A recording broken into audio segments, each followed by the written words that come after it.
Selamat pagi saudara, sebelum kita membaca merenungkan firman Tuhan, mari kita berdoa. Tuhan, kami hendak membaca dan merenungkan firman-Mu, biarlah Tuhan menolong dan mengajar kami, supaya kami dapat memahami dan dapat berkat daripadanya. Dalam nama Tuhan Yesus, amin.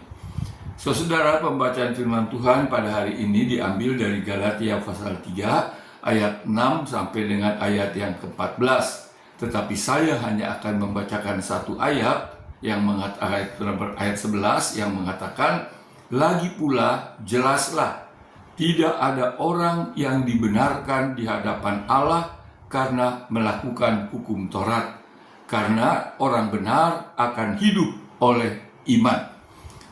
Saudara, kalau kita perhatikan, semua manusia pada umumnya menginginkan hidup yang bahagia.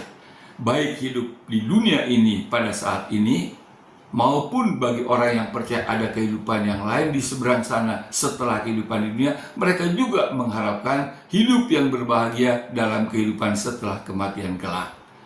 Nah, karena itu saudara, dari dulu selalu muncul ajaran-ajaran, nasihat-nasihat, petua-petua, adat istiadat, bahkan agama-agama, baik agama besar, agama universal, maupun agama kecil, agama suku, mengajarkan apa yang harus manusia lakukan supaya manusia bisa mendapatkan kebahagiaan baik dalam hidup saat ini di dunia maupun dalam kehidupan yang akan datang setelah kematian.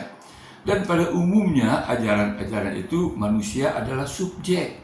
Untuk mendapatkan kebahagiaan tadi, manusia harus melakukan ini dan itu, harus melakukan kebaikan-kebaikan, harus bersedia menolong orang, harus tidak egois, harus tidak hanya mementingkan diri sendiri, harus tidak menyakiti orang lain, melukai orang lain, mencelakakan orang lain.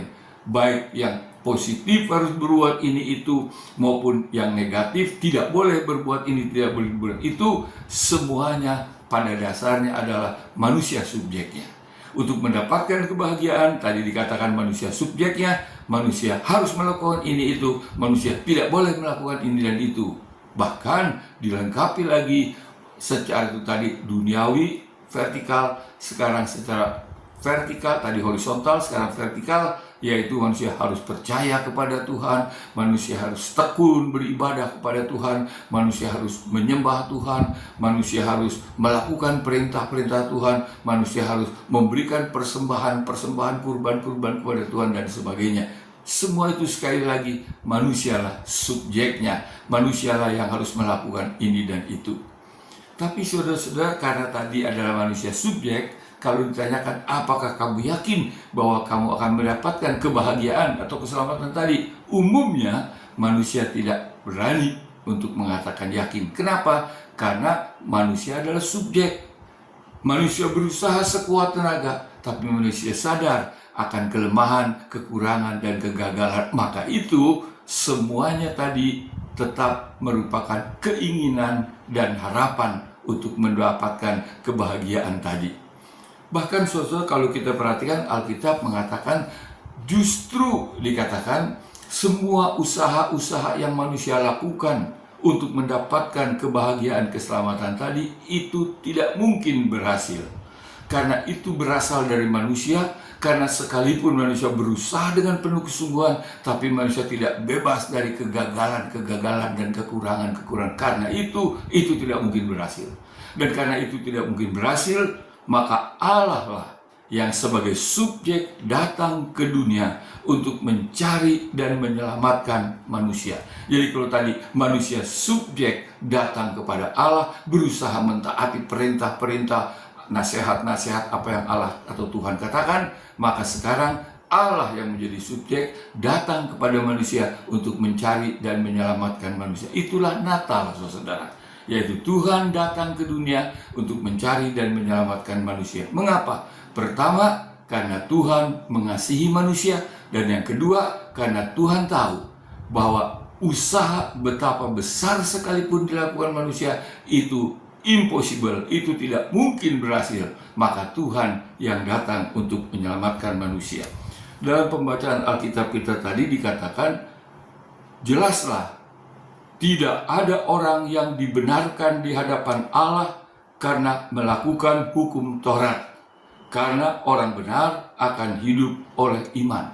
Jelaslah, tidak ada orang yang dibenarkan oleh Tuhan karena melakukan hukum-hukum atau perintah-perintah Tuhan. Tidak ada yang dapat berhasil.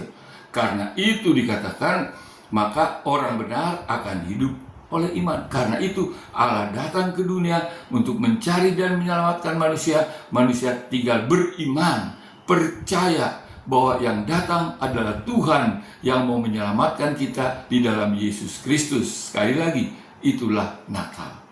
Biarlah pada saat Natal kita renungkan kembali bahwa Tuhan telah datang untuk mencari dan menyelamatkan kita. Karena pertama, Tuhan mengasihi kita. Kedua, karena Tuhan tahu tidak mungkin kita dengan usaha kita untuk datang kepada Tuhan. Tuhan memberkati. Mari kita berdoa. Terima kasih kepadamu Tuhan untuk firman-Mu. Biarlah Tuhan menolong untuk kami dapat memahami, terlebih lagi saat-saat Natal ini, kami dapat menyambut Natal dengan iman, percaya bahwa Yesus Kristus yang datang ke dunia adalah Tuhan untuk menyelamatkan kami.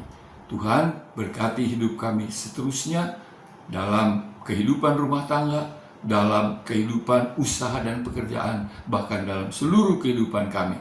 Terima kasih Bapa, dalam Tuhan Yesus kami panjatkan syukur dan doa kami. Amin. Saudara, Tuhan memberkati kita sekalian.